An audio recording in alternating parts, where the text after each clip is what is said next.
Ассаламағалейкум. Мен есім Жеңіс, менің балам Абдулла, менің досымның баласы Айдын деген, Айдын ұлы Абдулла. Бізде құс шаруашылығы бар, біздің ауылда.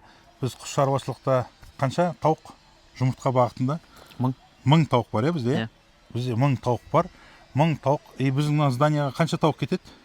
2000 тауық сыйдыра аламыз. 2000 тауық сыйдыра аламыз, Тауық қораға біздің 2000 тауыққа дейін баға аламыз. Бірақ біз қазір 1000 тауық бағып жатырмыз. Размері зданияның 30-да 12. Соның ішіндегі қазір көрсетем, ішін 30-да 12 здания. Зимовкасы полный. Енді оның сырты бар, іші бар. Бірінші давайте ішінен бастап көрсетейік, Абдулла. Дайынсың, көрсеткің кеп тұр ма, көрсетпейсің ба халыққа? Көрсетейік. Көрсетесің ба? От души. Давайте. Мына жерде біз мына жерге, тамбур жасадық. Өйткені тауық деген нәрсе, ол шамалы аурушаң дүние, негізі. Әркім кірсе, ауырып қала береді. Ол үшін постоянно бір адам жүру керек ішінде. Сол үшін оның иммунитеті бар, оның вирустарға бәрі үйренген. Сол үшін біз мынандай не істеп қойдық, қоршап қойдық. Келген, біздің ауылға келген, көрем деп келсеңіздер, мысалы, осы жерден ғана көре аласыздар. Мына терезеден тауықтың зимовка жағын көре аласыздар. Сол кезде бізде тауықпен максимально жаңағы контакт, тауыққа сейіс жаттық, көресіздер. Контакт болмайды. Сол үшін бізде тауықтар ішінде Ламон Браун деген порода, өзі популярный порода, өзі именно жұмыртқа береді. Ол қанша жұмыртқа береді? 120-140 жылына. Жылына, Бізде неше тауық бар? 350. Бір секторда 350 тауық бар. 350 тауық. Осы жерден неше жұмыртқа аласыңдар средний? Средний қазір 280 сондай алып отырық. 280 жұмыртқа алып отырық. Ол значит бізде 100% болса 350 болу керек. 10% алып тастасаң 35-ін алып тастасаң 80% алып отырмыз осында. 70-ін алып тастағанда 80% туып жатыр. Негізі қанша болу керек? 85-90. 90% туып керек. Получается, біздікілер ішінде халтурщиктер бар, дұрыс тумай жатқандар бар. Надо их выявить и короче, мынадан былай қарап бізде санитарный зона, камерамен кіреміз. Не үшін біз бұлай жасадық? Мұнда бізде инкубация жол. Мына жерде бізде балапандар тұрады, брудерный дейді. Сонда брудерлер қоямыз, балапандарды сақтайтын. Анау шетте тұрған бізде инкубатор. Мұнда кел. Мына жерде мысалы бізде Ламон Браун тағы да новый партиясын алдық. Бұл новый партия Ламон Браун бізде енді туатын. 3,5 мың теңге тұрады, бір дайын тауық. 4 айлық тауық 3,5 мың теңге тұрады. Балапан 1000 теңге тұрады, Балапандар ма? 1000 теңгеден алдық біз балапанды. Тауықты 3,5 мың алып алады. 4 айдан кейін, 5 айдан кейін олар жұмыртқа бере бастайды. 2 жыл жұмыртқа береді, 2 жыл жұмыртқа береді. Бол, онан кейін жарамайды. Енді ең бірінші жұмыртқалары мынандай кішкентай көрсетіп едім ма? Қане. Мынау ең бірінші туған жұмыртқалары сосын жай үлкейеді. Бұл 2 жыл бойы жұмыртқа береді, Бізде біреуі 1 жыл болды, уже бір 350 тауық жұмыртқа беріп отқанына. Мұналар енді бастайды. Мұнда 650 ма? Тоже 350. Бір секторге 350. Сондайдан үшеу бар бізде. Үшеу бізде, 350-ден үшеу бар. Бұлардан падеж болып отыр ма? Жоқ. Падеж жоқ. Падеж деген өліп қалу. Ол жоқ, міне. 350 тауық бізге енді Алла қалса массовый жұмыртқа беріп бастайды. Және біздің тауық қорада мына жер размері, сырты 12 дедім ғой. Мына жер 3 метр. Мына жер 3 метр. Мынаның іші 9 метр. Сол 9 метрден бөлдік. Әр әтсек 5 метрден бөлінген. 9-да 5, 9-да 5, 9-да 5, 30-да 6-ға бөлдік.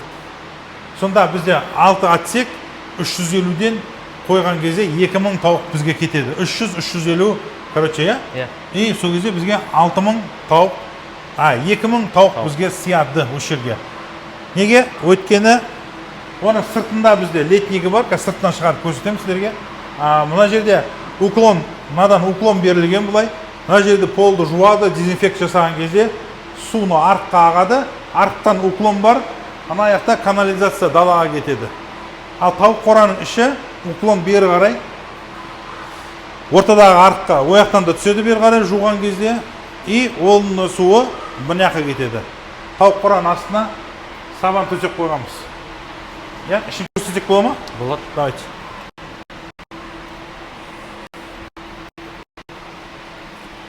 Мына жерде бізде мынандай сабандар төселген. Астына жылы болады, не болады. Мыналар уже новый ғой бұлар, иә? Иә. Бұлар да уже туып бастап жатыр екен. Міне. Новый жұмыртқалар, міне Аллаумен бисмилля деп, бұл өнімдеріміз біздің. Бірінші өнімдеріміз. И міне тауықтар бізде қалай? Мына жерге қонақтайды. Мына жерде бізде туады. Мынау роддом, короче, я. Мына жер, короче, ұйықтайтын спальный, міне роддом, міне шай ішетін жер. Мына тауықтар ортада жүріп өсек айтады. Анау, мынау, туда-суда бүгінгі тема жаңалықтарды айтады. Мына жердің ені мынау 5 метр, мынаусы 9 метр дедік қой жаңа, я. И төбесіне мән беріңіздер, мына жерде вентиляция бар. Вентиляцион система обязательно 30 метрді біз екіге бөлдік. Жартысы әрі қарай кетеді, вытяжкасы жартысы былай қарай кетеді. Мынаның ішінде угарный өзінің газдары болмау керек, іші құрғақ болып тұрады. Мына қазір құп құрғақ іші, тап-таза міне. Барлығы мощный жұмыс істеп тұр. Астында мұның жылыту системасы міне бетон, бетонның асты теплый пол. Мен теплый пол салдым. Солай жылытып жатырмыз астын. Ана жақта теплый пол, осы зданияның асты теплый пол. Қыстың күні ішінде неше градус болды Абдулла қыста? 20. 20? 20. 20 градус болды. Енді бері қарай. Мына жерде бізде, короче, жем жейтін жерлері. Біз мынандайды қолдан жасай салдық. V-образный. Ар жағын. Ар жағынан беріледі, иә, жем? Арғы кормушканы көреміз. Мына. V-образный жем, міне. Мынандай. Мынаған жем саламыз. Қара. Мына жемдерін толтырып қоямыз. Мына өзінің арнайы жем ба? Иә, арнайы жем. Не үшін бұл жем? Бұның ішінде керек заттың бәрі бар. Кукуруза, куркума, арпа, бәсе куркума не шығып тұр. Дәмін көрейін десем, ораза болып тұрмын. Болмайды, иә? Надан жейді, элементарно, V-образный. Жем алған сайын, жемді алған сайын, жем түсе береді. Ішін толтырып қояды. Бір нешеге жетеді? 4-5 күнге. 4-5 күнде бір рет жем салады. Мынада жаздың күні летний су ішетін жер, далаға шығарамыз суларын. И жазда осы жерден су ішеді. Мына жер көлеңкесі, навестің асты проветривать етеді. И бізде мынандай жасап қойдық. Мына сетка. Мына жер жабылады, асты. Если что, қазір немен қатырып қойыпты. Құлап қалмасын деп. Тауықтар ішінен шықпау керек болса, мысалы, мынаны жауып қоямыз, мынаяқтан тауықтар кіріп шыға береді. И мында олар далада күннің көзіне шығады. Күннің көзіне шығады да, мынау құрт-мұрт, жаңағы тас-пас анау-мынау жейді. Сол үшін біздің ауылдың тауықтары, жұмыртқасы ол үйдің тауықтары деп атағанымыздың себебі сол. Негізі тауықты клеткіде де ұстауға болады, жұмыртқа беретін. Біз клеткіде ұстамаймыз, өздері аяғымен жүреді, міне, жүгіреді. Осылай барлығы міне, анау топыраққа аунайды, барлығы өздері осылай өсіп жатыр, Алланың қалауымен. Енді бұларға уход өте қатты керек. Дұрыс жем, дұрыс су, сырость и так далее, осының барлығы маңызды. Проветривать етіп тұру керек, иә, Абдулла, иә? Иә. Қандай аурулар бар? Қалай ауырады? Мысалы. Біздегі ауру енді жаңағы арқасын шұқып тастайды. Основной сол бізде. Шұқып тастайтын бір өздері несі бар? Бұлардың вентиляция дұрыс емес болса, көздері ісейді. Сондай аурулар бар. Көздері, иә? Иә, ашиды, көздері ісіп кетеді. Ісіп кетеді. Вентиляция ауа дұрыс емес болса. Иә. Сосын? Ақсандайды, аяқтары ісіп кетеді сондай. Неден ол? Вентиляция дұрыс болмағаннан кейін. Вентиляциядан деп ойлайсың, иә? Иә. Жем де дұрыс болмаса болмайды, жем де дұрыс болу керек. Жем дұрыс емес болса, жұмыртқа бермей қояды. Иә? Иә? Мен түсінгенім. Енді бұлайынша жұмыртқа бағытындағы бизнес, егер де сіздерге айтатын болсам, маған бір тауықты ұстап берші. Мына тауық. Болды. Не, бұл тауық, короче, мысалы 3500-4000 теңге тұрса, жылына 340 жұмыртқа берсе, бір жұмыртқасын біз 100 теңгеден сатып жатырмыз, үйдің жұмыртқасын. 300 жұмыртқа бергеннің өзінде ол 30 000 теңге болады. Иә? Иә. И бір тауық бір күнде қанша жем жейді? Бір күнде бір айда 2,5 килограмм жейді. Бір айда 2,5 килограмм жем жейді. 1 килограмм жем қанша тұрады? 300 теңге. 2,5 килограммың 700 теңге, почти 1000 теңгенің тамағын бір айда ішеді. Сонда бір жылда ол 30 000 теңгеге жұмыртқа берсе бізге 12 000 теңгеге тамақ ішеді. Мысалы, и ары қарай әр тауықтан енді айлық, мысалы, жұмысшы алсақ, мысалы, например, жұмысшы алсақ, где-то, короче, жартысы расходқа кетеді, Иә. Получается, жем мен суы, уходы жартысы кетеді, примерно. Бір тауықтан бір жылда біз 15 000 теңге прибыль, примерно, өліп қалмаса. Мысалы, енді жарайды, 10 000 теңге деп алайықшы, бір жылда бір тауық 10 000 теңге бергенде, біз 1000 тауық бақсақ, қанша сонда бізде? Миллион? 10 миллион бола ма? 1000 тауық көбейтілген. Иә, бір тауықтан, короче, 10 000 теңге бір жылда чистый прибыль жасауға болады. Минимум, ламын брауннан. Есеп, енді ары қарай уже математика саласыр. Көп, аз деген сияқты и так далее. Главный мәселе не? Главный ол рентабельный. Главный ол рентабельный. Үй жағдайда бақсаң осылай, 350 тауықты. Үйде есіктің алдына шығасың, жемді төге саласың, жұмысшыларға ешқандай расход жоқ. Мысалы, и балаларың, подростық балдар бар ғой, 12-ден 15 жасқа дейінгі балдар спокойно қарай алады, Иә. Просто арасында ауырған, шұқыған, әлсізден алып тастап тұру керек болды. В принципе, миллион теңге табу үшін біз неше тауық бағу керекпіз. Бір айда, получается, 10 000 теңге бір тауық бақсақ, 1000 тауық бақсақ, 10 миллион теңге болады екен. Мысалы, 10 миллион теңге чистый прибыль бір жылда. Получается, айына грубо миллион теңге, 1000 тауық бақсаңдар, айына миллион теңге пайда табуға болады екен. Осы жағдайда. Болды, ол элементарный арифметика. Біз айтып тұрғанымыз өзіміздің таяқты жеп болғаннан кейінгі әңгіме. Мен еще 300-ақ жұмыртқа есептеп тұрмын.